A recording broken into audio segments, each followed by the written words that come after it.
It is past midnight, and you get up for a glass of water. You walk into the kitchen in the dark the way you have done 1,000 times, and you flip on the light without thinking about it. And the counter moves. Not all at once, just at the edges, along the backsplash, around the toaster, down near the gap behind the stove. Dark shapes scatter and are gone before your eyes have even finished adjusting to the light. 2 seconds, maybe 3. And then the kitchen looks completely normal again, like nothing happened at all. Except you know exactly what you just saw. And you are standing there at midnight with your glass of water, wide awake now for an entirely different reason. If this has happened to you, you already tried something. Most people do. The spray from the hardware store, the kind with the long red nozzle, sprayed along the baseboards and behind the appliances exactly like the can says. $40 for that can, plus the trap packs you bought alongside it because the woman at the register said most people get both. A week later, the same thing. The lights go on, the counter moves, they are gone before you can react. Here is why that happened, and here is what actually works. And it costs less than $2, and most of it is probably already in your kitchen. I am Sarah Yoder, and before I tell you what is in this, I want to tell you what almost worked and what did not, because there is a version of this going around online right now, and about 3/4 of it is correct, and 1 part of it does absolutely nothing. And I think you deserve to know which is which before you spend any money or any time on this. The recipe that works is boric acid, sugar, and a little water, rolled into small portions and wrapped in aluminum foil. That part is real, and I am going to walk you through exactly how to make it and exactly why each piece of it works the way it does. The part that gets added in some versions, the part that does nothing, is flour or cornstarch mixed in to make the bait into a thick dough. People add it because it makes the mixture easier to roll into neat little balls, and it looks more like a recipe that way, like you are baking something. But a thick, doughy bait is actually worse than a thin paste, and I will explain why when we get to that step, because it matters for how well this works. Let me start with the boric acid, because that is the part doing the actual work, and understanding how it works tells you everything about how to use it correctly. Boric acid is a fine white powder, and to a cockroach it does 2 things at once, which is part of why it has been used for this for generations, longer than any spray can has existed. The first thing it does is abrasive. Cockroaches have a waxy outer layer on their exoskeleton that holds moisture in. When boric acid powder gets onto that waxy layer, it scratches and wears it away at a microscopic level, and the cockroach starts losing moisture through its shell that it cannot replace. The second thing it does is happen on the inside. When a cockroach walks through the powder, it grooms itself afterward, the way they constantly do, running its legs over its antennae and its body, and in doing that, it ingests the powder. Once swallowed, boric acid disrupts the cockroach's digestive system and its metabolism. It is slow. It does not happen in seconds the way a spray is designed to. It can take a day or 2. And here is the part that makes this so much more effective than a spray, even though it is slower. Cockroaches are social insects. They live in groups, in harborage, behind walls, and under appliances, packed together in the dark. A cockroach that walks through this bait carries the powder back to that harborage on its body and in its waste.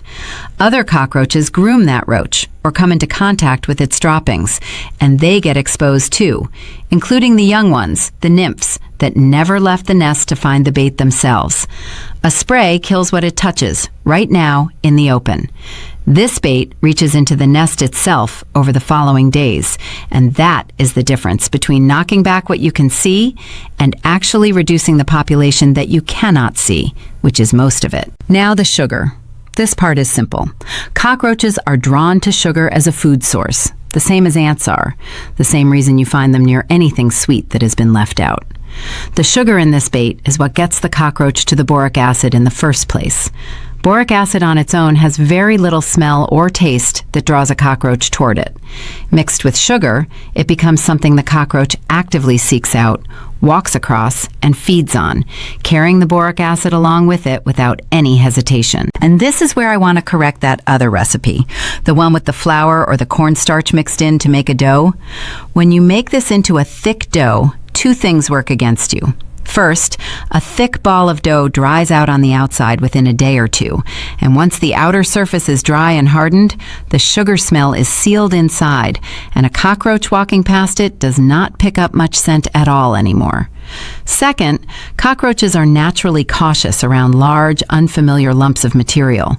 A small amount of paste, thin and spread rather than balled up thick, stays slightly moist longer, keeps releasing that sugar scent, and does not read to the cockroach as something to avoid.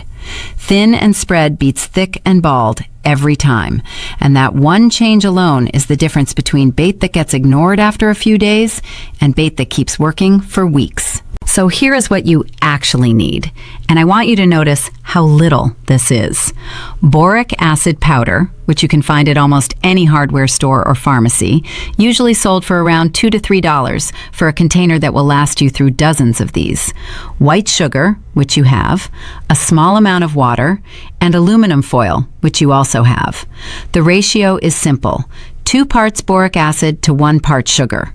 So if you are using 2 tablespoons of boric acid, that is 1 tablespoon of sugar. Mix those together dry first until the powder and the sugar are evenly combined. No white clumps of one or the other. Then add water, just a little at a time, stirring as you go until the mixture turns into a paste about the thickness of wet sand, not runny, not dry and crumbly. Wet sand. That is the texture you are aiming for, and that texture is what stays slightly moist and keeps that sugar scent active for the longest.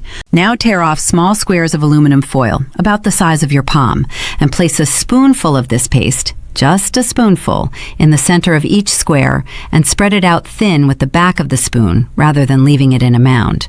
Fold the edges of the foil up slightly to make a shallow, open tray, like a tiny dish, so the paste is exposed and accessible, but the foil keeps it from spreading onto your floor or your shelf and makes it easy to pick up and move or replace later. You do not need to seal it closed. Open and exposed is what you want, because the cockroach needs to be able to walk onto it and feed. That is the entire bait. 2 parts boric acid, 1 part sugar, water to a wet sand texture, spread thin in a foil tray. Now, placement, and this is just as important as the recipe itself, because where you put these determines whether they get found at all. Cockroaches travel along edges. They follow the line where the floor meets the wall, where the counter meets the backsplash, the corners and seams of cabinets, rather than walking across open floor space.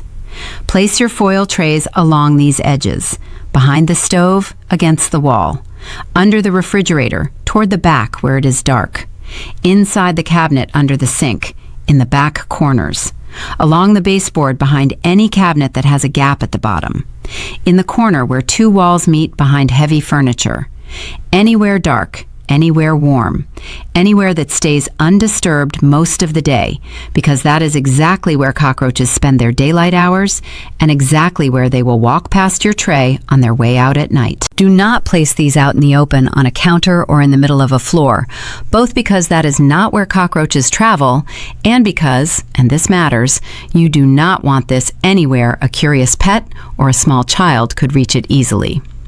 Which brings me to the safety part. And I want to be straightforward with you about this. Boric acid is considered low toxicity, and it has been used in homes for this exact purpose for a very long time. But low toxicity is not the same as harmless, and it is not something you want a toddler or a dog eating a spoonful of. Keep these trays in places that are accessible to cockroaches, but not to curious hands or noses. Behind appliances, deep in cabinets, along baseboards in areas pets do not frequent. expect. If you have small children or pets that get into everything, place the trays inside something with a small opening, like a piece of PVC pipe or a folded piece of cardboard with a slit cut into it, so the cockroach can walk in, but a paw or a hand cannot easily reach the bait.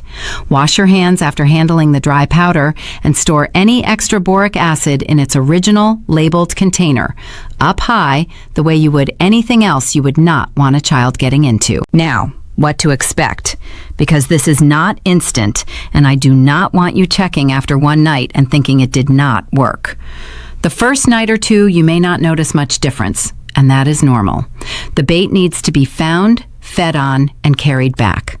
By the end of the first week, you should start noticing fewer roaches when you turn on the light at night, and the ones you do see may move more slowly than before, which is the boric acid affecting them. By 2 to 3 weeks, for a moderate problem, you should see a significant drop, and for some households, especially if the trays are placed well and refreshed, the problem is essentially resolved by 4 weeks. Check your trays every 5 to 7 days. If the paste has dried out completely, hard and crusty, remake it fresh, because dried out bait stops being attractive. If a tray looks like it has been disturbed, moved, or has visible roach droppings near it, which look like small, dark grains of pepper, that is actually a good sign. It means it is being found and visited, and you should leave it in place and simply refresh it when it dries. If after 3 to 4 weeks of well-placed, regularly refreshed bait, you are still seeing significant activity, especially if you are seeing roaches during the day, in the open, not just at night, that can mean the infestation has spread further than bait alone will resolve in a reasonable time, particularly in multi-unit housing, where roaches travel between units through shared walls and plumbing. At that point, this method is still worth continuing as part of an approach, but it may be time to also look at sealing entry points, which is a topic for another day, or in a severe shared building situation involving a professional alongside what you are already doing. I want to talk for just a moment about why this knowledge, the boric acid and sugar, the placement along edges, the patience to wait weeks instead of expecting overnight results, is not the kind of thing that gets put on a can you buy at the store. A can of spray is something you buy again next month when the roaches come back, because spray kills what is out in the open tonight and does nothing about what is inside the wall.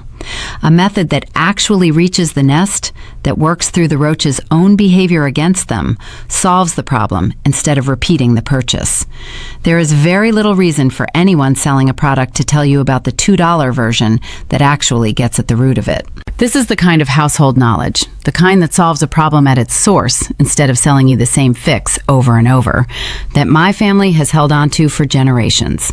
And it is what is in the books, alongside the garden knowledge, the food preservation, the healing plants, all of it documented from real use on this property. The link is in the description if that is something you want. And if this is the kind of thing you want more of, not just occasional videos, but an ongoing place for this kind of household knowledge, with somewhere to ask your own questions, that is what the community at that link is for. I will not mention it again in this video. Here is what I want you to do tonight. 2 tablespoons of boric acid, 1 tablespoon of sugar, mixed dry, then water until it is the texture of wet sand. Spread thin in small foil trays. Place them along the edges, behind the stove, under the sink, behind the refrigerator. Mark your calendar for 1 week from today to check and refresh them. Tell me in the comments how bad it has gotten in your kitchen and whether anyone in your family had their own way of dealing with this before spray cans were what everyone reached for first. The old methods are worth holding on to, and I would love to hear what yours was. Next time, I am going to show you what to do about the gaps and cracks that let them in the first place, the small openings around pipes and baseboards that most people never think to check, sealed with something that costs almost nothing and that you very likely already have under your sink. Subscribe so you do not miss it. That $2 bag of powder has been quietly doing this work in kitchens for longer than any can with a red nozzle has existed. That is how it was handled before the spray cans came along. And that is how it still gets handled in any kitchen that remembers.